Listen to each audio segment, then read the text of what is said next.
This is the Mann House, now a museum. It is the home of Ralph Sandiford Mann, one of the original founders of Mansfield. This house is notoriously haunted. We have found newspaper articles dating back to the 1960s calling this place the Ghost House. So articles almost 60 years old now that refer to this place as the Ghost House.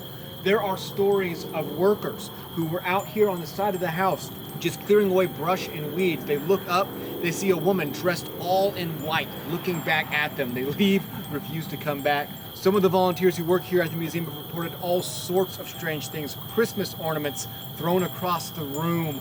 It's a very strange place.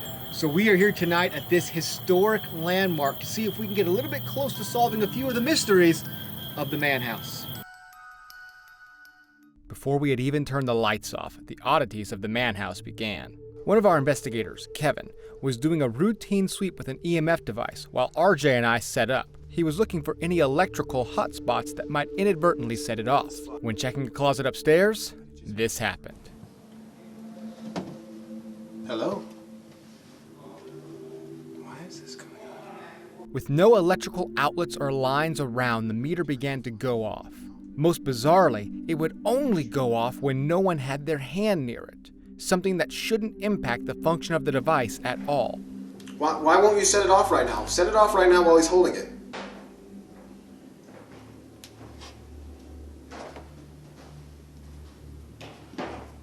This is utterly bizarre.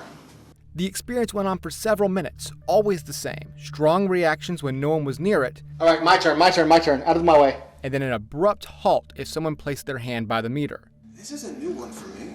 Later in the night, we would return to this exact same spot, only to receive zero response this time. Can you make that light up? This debunks the idea that something electrical in the house was causing the reaction, and makes it quite noteworthy. It's weird that we got so much earlier. We're not getting anything at all. Yeah. Nothing's changed. Not all evidence is something you can capture with a camera or a device.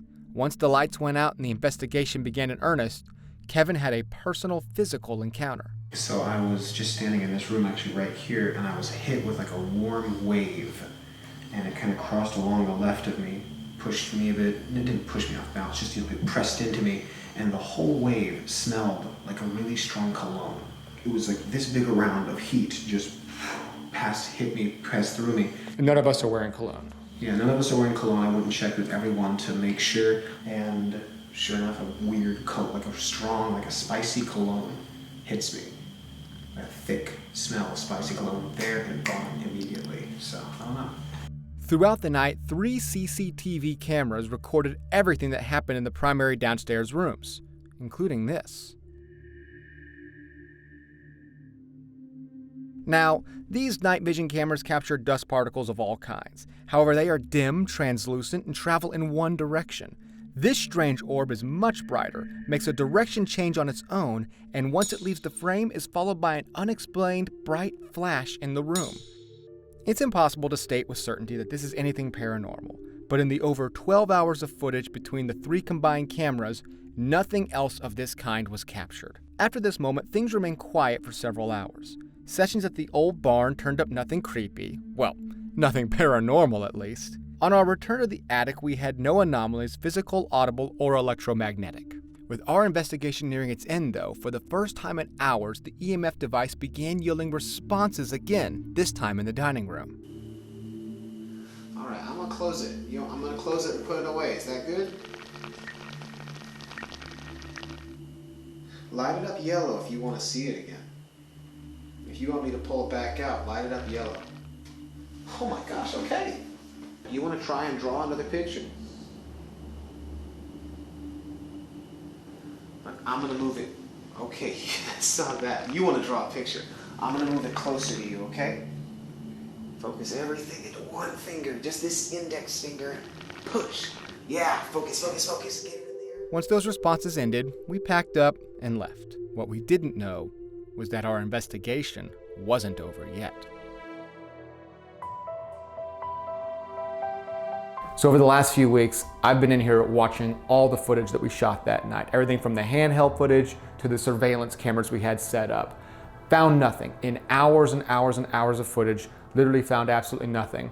On the very last piece of footage that I hadn't watched yet, that was actually shot at the beginning of the evening, before we had anything set up at all, I found something that literally none of us can explain.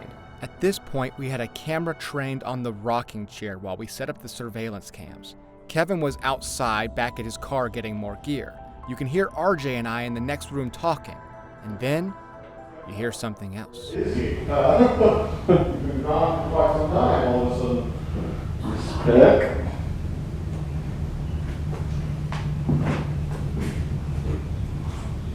Is this paper?